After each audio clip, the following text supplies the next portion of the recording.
రెండో రోజు కూడా పెన్షన్దారుల అవస్థలు కొనసాగుతున్నాయి. ఎన్నికల నేపథ్యంలో వాలంటీర్ల సేవలు నిలిచిపోవడంతో ఈ నెల పెన్షన్ డబ్బులు నేరుగా పెన్షన్దారుల బ్యాంకు ఖాతాలో పడ్డాయి.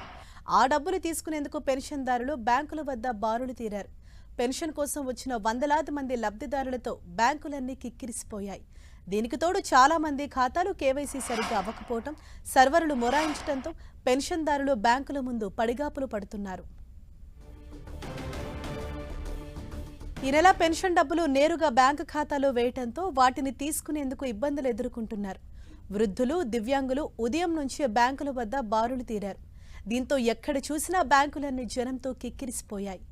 మరోవైపు మండు టెండర్లో పెన్షన్ డబ్బుల కోసం బ్యాంకుకు వెళ్లాలంటే వృద్ధులు భయపడిపోతున్నారు.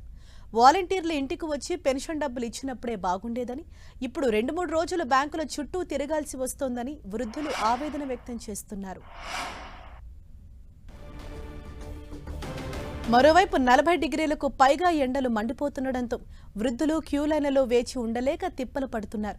పొద్దున్నే పెన్షన్ డబ్బుల కోసం బ్యాంకు క్యూలైన్లో వేచి ఉండటంతో తిండి తిప్పలు మానేసి పడిగాపులు కాస్తున్నారు. కేవైసీ సమస్య, తక్కువ కౌంటర్లు, జనాల రద్దీ నేపథ్యంలో మరో 2 రోజులు బ్యాంకుల్లో ఇదే పరిస్థితి ఉండే అవకాశం కనిపిస్తోంది. పెన్షన్దారులు ఇబ్బందులు పడకుండా బ్యాంకుల్లో ఎక్కువ కౌంటర్లు పెట్టామని, అన్ని ఏర్పాట్లు చేశామని, మంచినీళ్లు అందిస్తున్నామని బ్యాంకు అధికారులు చెబుతున్నారు.